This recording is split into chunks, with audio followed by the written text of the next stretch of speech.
Bhardwaj homeo अस्पताल, Bhadawas gate, Rewari.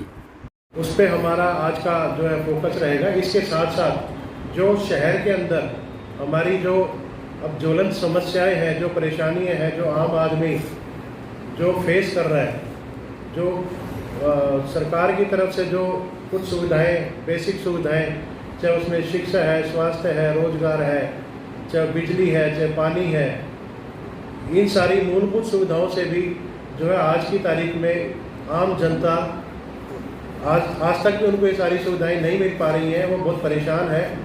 बचपन से सुनते थे, जैसे गलियों में पॉलिटिकल पार्टीज आती थी और जैसे नारे लगते थे कि बिजली पानी दे ना सके जो वो सरकार निकम्मी है। आज मेरे ख्याल से 40 साल हो गए उस बात को सुनते हुए। आज भी वही की वही समस्याएं, मूलभूत समस्याएं जो हमारी बेसिक रिक्वायरमेंट है वो आज तक नहीं मिल पा रही। बिजली नहीं, 3 दिन से पानी नहीं आ रहा, सारी समस्याएं जो है जस की तस हैं। स्वास्थ्य में जो है हम आज तक वो सारी मूलभूत सुविधाएं नहीं दे पाए। कहीं स्वास्थ्य सेवाएं नहीं है, कहीं डॉक्टर नहीं है, कहीं जो इक्विपमेंट होने चाहिए, जो टेस्टिंग फैसिलिटीज़ होनी चाहिए वो नहीं है। शिक्षा के क्षेत्र में या तो स्कूल नहीं है या वहाँ पे अध्यापकों का, पढ़ाने वाले जो है उनका टोटा है। शहर में चले जाओ, सफाई नहीं है। जगह जगह पे जो स्प्रे कैटर है वो घूम रहे हैं रोज़, कहीं ना कहीं से उनकी वजह से आम आदमी को चोट मिल रही है, परेशानी मिल रही है। तो ये सारी जो मूलभूत हमारी यहाँ की समस्याएं हैं उसको हम आज चाहेंगे कि आपके सहयोग से, आपके साथ से हम वो अपनी बात को रख पाए। और साथ साथ ये भी हम अश्योर करेंगे कि जिस तरीके से सरकार सुनना नहीं चाहती, सरकार का सिस्टम बिल्कुल अलग हो गया है। विपक्ष नाम की कोई चीज़ अब बची नहीं है। अब किसी न किसी को सक्षम विपक्ष की भी भूमिका निभानी पड़ेगी, सड़कों पे भी उतरना पड़ेगा, आंदोलन भी करने पड़ेंगे। हम अपनी जो जनता की आवाज़ को सही ढंग से नहीं उठा पाते, हम अपनी लड़ाई को जारी रखेंगे, तरीके से लड़ेंगे, सिस्टम से लड़ेंगे और अपनी बात को मजबूती से उठाएंगे, अच्छा विपक्ष की भूमिका लेंगे और आने वाले टाइम में एक सक्षम विकल्प भी हम जो है प्रदेश के अंदर देने वाले हैं। इससे भी हमारी आगे की सारी वो है जो है। स्कूलों के अंदर परेशानियाँ हैं। अब गर्ल्स स्कूल है, रेवाड़ी में एक गर्ल्स स्कूल है, उसकी एक्सटेंशन बनाई, सेक्टर 1 में दिया, सेक्टर 3 में उनका सीनियर क्लासेस का दिया, अब वो भी बंद कर दिए। अब बच्चा एक इधर का रहने वाला है, स्टेडियम साइड से इस इलाकों का, और गवर्नमेंट स्कूल जाने में बच्ची को कितनी परेशानी है। एक शहर कितना एक्सपेंड कर गया, स्कूल आज तक वही है। उन बच्चियों का क्या कसूर है जो शिक्षा से भी महरूम है।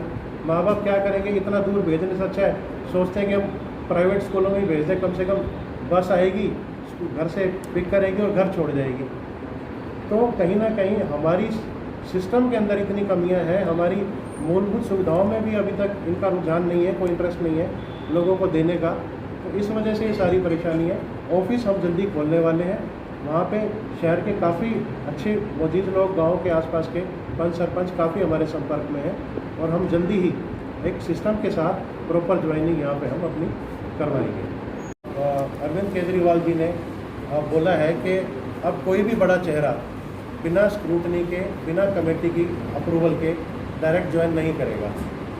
तो इस चीज़ पे खास ध्यान रखा जा रहा है कि साफ छवि वाले ईमानदार लोग जो है, जो साधारण पृष्ठभूमि से हैं, जिनके अंदर कुछ करने का जज्बा है, जो अपने समाज के लिए, देश के हित के लिए सोचते हैं और ईमानदारी से काम करना चाहते हैं, उस तरीके के लोगों को ही प्रमोट किया जा रहा है। कोई परिवारवाद प्रमोट नहीं हो रहा, कोई बड़े चेहरे की राजनीति नहीं हो रही है और जो कहा है वो करके दिखा रहे हैं। इसी पे फोकस है और इसी स्तर पे ही हम प्रदेश और राष्ट्रीय स्तर पे अपने संगठन का अब विस्तार जो है हमारा, अब वो एक सिस्टम शुरू हो चुका है, उस लेवल पर हमने काम शुरू कर दिया।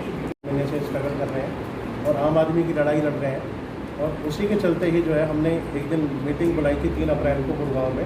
वहाँ सामूहिक रूप से फैसला लिया गया कि आगे की हमें क्या करनी है।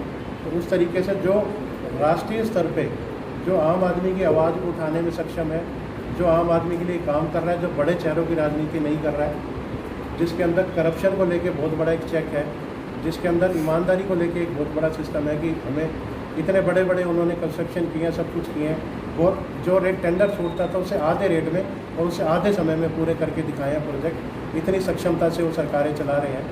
तो उस तरीके से जो है ये डिसीजन लिया गया कि एक ऐसा पार्टी जो सब तरीके से एक सक्षम है उसके अंदर हमें ज्वाइन करना है। तो हमने 4 तारीख को फिर हमने वहाँ दिल्ली केजरीवाल जी के यहाँ जाके सबने ज्वाइन किया है।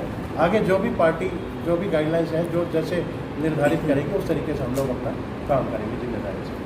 आया कि 75 साल जैसे आज़ादी के हो गए, आज भी शिक्षा मुद्दा है, स्वास्थ्य मुद्दा है, बिजली मुद्दा है, पानी मुद्दा है, जो बेसिक एम्यूनिटीज़ हैं, जो एक आम आदमी जो मैक्सिमम मासिक में 70-75% से ज़्यादा आज भी हमारे देश में आम जनता है जो बिल्कुल अपना दिन डेली कमाना और डेली खाने के हिसाब से उनकी अर्निंग हो रही है, आज तक इन मूलभूत सुविधाओं से भी वंचित है। तो आज भी इसी चीज़ में लड़ाई चल रही है। इसके अलावा करप्शन एक बहुत बड़ा मुद्दा है, शहर की साफ़ सफाई सिस्टम जो है वो बहुत बड़ा मुद्दा है। ये जो अपने आवारा पशु जो शहर में घूम रहे हैं ये एक बहुत बड़ा मुद्दा है। युवाओं का रोज़गार बहुत बड़ा मुद्दा है। युवाओं का करियर से खेला जा रहा है। उनको एक तरफ मोदी जी बोलते हैं कि भाई, खट्टर जी बोलते हैं हमारा देश और हमारा प्रदेश युवाओं का देश है, युवाओं का प्रदेश है, और हमारी एवरेज लाइफ जो है देश की बहुत कम है, हम बहुत ज़्यादा ग्रो करेंगे और युवाओं को तो रोज़गार दिया ही नहीं जा रहा। इन सब की आवाज़ उठानी पड़ेगी। ये हमारे सर ये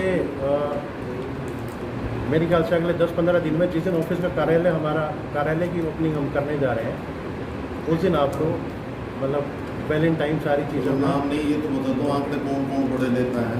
सर काफ़ी हैं शहर के काफ़ी रिनाउंड लोग हैं, गांव के हैं, आसपास के इलाके के हैं, अच्छे लोग हैं। तंवर जी पहले मेरे ख्याल से राजनीति एक्चुअली तो समाज सेवा ही होनी, उससे सबसे बड़ी समाज सेवा ही। अब राजनीति का रूप बिगड़ गया, राजनीति का स्वरूप बिगड़ गया, तो बेसिकली सबसे बड़ी सेवा क्या है? राजनीति में आके आदमी अपने वो काम कर पाता है समाज की सेवा के लिए जो आदमी अपने निजी उस एफर्ट से नहीं कर सकता। अपनी लिमिटेशंस है, रिसोर्सेज की लिमिटेशंस है, लेकिन राजनीति को तो सबने आजकल व्यापार बना दिया। देख लो, इतना बड़ा प्रशासन, इतना बड़ा सिस्टम, इतनी बड़ी डेमोक्रेसी, इतना बड़ा आपके फाइनेंशियल रिसोर्सेज सब कुछ था, क्या काम आया? सेवा किसने करी? आम जनता ने। सारी चीज़ें देखो अल्टीमेटली देश चलाती है सरकार जरूर है, लेकिन जनता ही है जो कुछ है। सबसे बड़ी सुप्रीम पावर जनता ही है। तो समाज सेवा के रूप में ही मैं यहाँ पे, मेरा कोई राजनीतिक महत्वाकांक्षा नहीं, मेरे को कोई चुनाव की महत्वाकांक्षा नहीं, मेरे कुछ नहीं। लेकिन हाँ, अब ये मुझे लगा कि आवाज़ बनना है, कि मुद्दे उठाने हैं और जो परेशानियाँ सिस्टम में हो रही हैं उसके लिए। पहले मैं कभी ओपन नहीं, कभी चैनल वगैरह में मीडिया में कभी नहीं रहता सोशल मीडिया में, ठीक है। अब थोड़ा ओपन काम करेंगे, इससे ज़्यादा नहीं है मेरी कोई इच्छा।